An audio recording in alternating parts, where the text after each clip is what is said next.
Let me tell you about a man named Raymond. Raymond was 68 years old, retired teacher, lived outside New Orleans. When Katrina hit, Raymond did what every survival expert on YouTube told him to do. He grabbed his bag. He got in his car, hit the highway. They found Raymond 4 days later, not from the storm, not from flooding. His pacemaker malfunctioned from the heat and stress. He was sitting in gridlock. It's 3 miles from his own front door. That is not a tragedy. That is a system failure. And the system that failed Raymond is the same one being sold to you right now on every survival channel, every prepper forum, every bug-out bag video with 1 million views. The advice is wrong. It's not just incomplete. Wrong. And if you are over 65, following it could kill you faster than the disaster itself. Here's what actually works, and why most people will never hear this. The survival gospel, the one with the 63-liter backpack, the freeze-dried food, the tactical boots. The escape route memorized like a prayer was written by and for a very specific person. He is 24 years old. He has no medication dependency. His knees work. His heart is boring. He can carry 45 pounds through broken terrain for 6 hours, and the worst that happens is he gets tired. That person is not you, and that is not a criticism. That is physics. Here's what nobody in the survival community will say out loud. The human body over 65 operates on a completely different threat model. Your danger is not a stranger on the highway. Your danger is not running out of freeze-dried beef stew on day 9. Your danger, your actual most likely cause of preventable death in a disaster, is running out of your blood pressure medication on day 4. The entire survival industry has built a billion-dollar ecosystem around the wrong problem for your demographic. And because the content is exciting and the bags look impressive on camera, nobody pushes back. You are going to push back right now, starting with your mindset. The road during a major disaster is not an escape route. It is a trap. The data from every major American disaster in the last 40 years says the same thing. Hurricane Rita in 2005, the evacuation order came. 3.7 million people hit the highway, and 100 people died in the gridlock. Not from the hurricane. Evacuation. Heat medical events. Cars that ran out of gas and became ovens.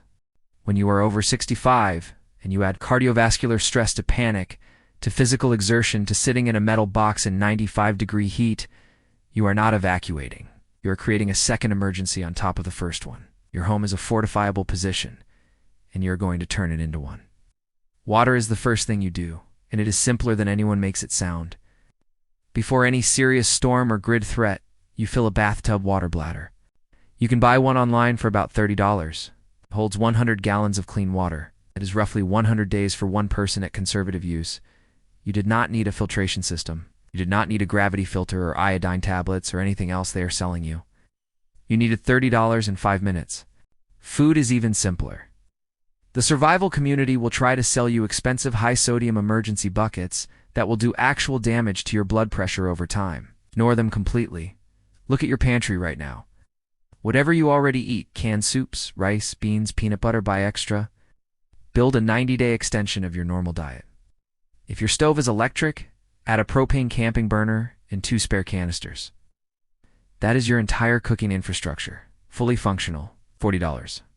For physical security, you do not need to turn your house into a military installation. You need one thing: a door frame reinforcement kit with steel strike plates. It runs about $40 at a hardware store. Your front door will now take 4 or 5 kicks instead of 1. That additional time is not symbolic.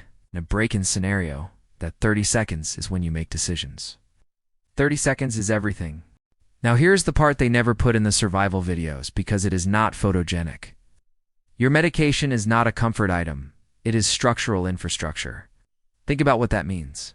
Your blood pressure medication is not optional. Your blood thinner is not a preference. Your heart rhythm medication is not a supplement. These drugs are the mechanical requirement for your body to keep functioning. When they run out, the machine does not slow down, it seizes. Every standard emergency preparedness guide says build a 3-day first aid kit. That advice was written for a healthy 35-year-old facing a weekend flood. 3 days of a blood thinner runs out on day 4. On day 5, you are now managing 2 emergencies simultaneously: the original disaster and your own circulatory system. Call your doctor this week. Use the exact phrase, Emergency supply request.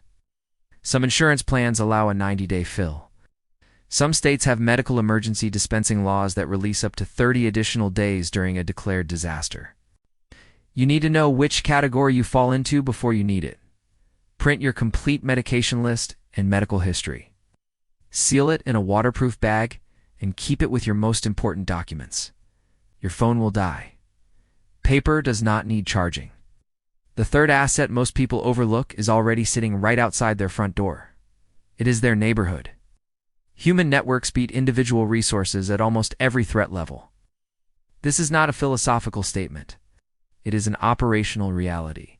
The retired nurse who lives 2 houses down is worth more to your survival than a trauma kit you have never been trained to use. The mechanic across the street can help you with your generator. The neighbor who walks his dog every morning at 7 knows every car in your block that does not belong there. You need 3 conversations this week.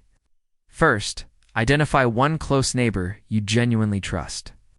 Second, find someone on your street who pays attention, the person who notices things before anyone else does. Third, establish a contact outside your city who can relay information if local cell towers fail. When both people in a 2-person city cannot reach anyone, a contact 200 miles away can be the node that keeps the network alive. Establish a visual check-in system with at least one neighbor. If your front blinds are open, you are okay. If a red cloth is hanging in your window, come to the door. This takes 1 afternoon to set up. The value it creates is disproportionate to the effort. A neighborhood that communicates becomes a hard target. People who are looking for easy opportunities skip organized streets. They always have, they always will. The final piece of this is the one most people get wrong because they wait to think about it until the adrenaline is already running: your exit condition. Staying in place is not staying no matter what. You need to define in advance and in writing the exact condition that forces you to leave. Not when things get uncomfortable. Not when you feel scared. Not when the power goes out or you hear sirens. Specific conditions only. Structural fire spreading directly to your building. Rising floodwater entering your home. Active violence on your street that cannot be deterred or avoided. Those 3 things. Okay, that is the list. Write it in your own handwriting. Keep it with your medical documents. When those conditions appear, you are leaving. Your bag for this scenario is not a 63-liter tactical system. It is a small, light bag. Your medication, your documents, cash, a change of clothes. That is it. You have already decided where you are going. A specific address, not a vague direction. And your car never drops below half a tank of gas. Because gas stations will have 3-hour lines on day 1 of any serious regional disaster. You are not standing in that line.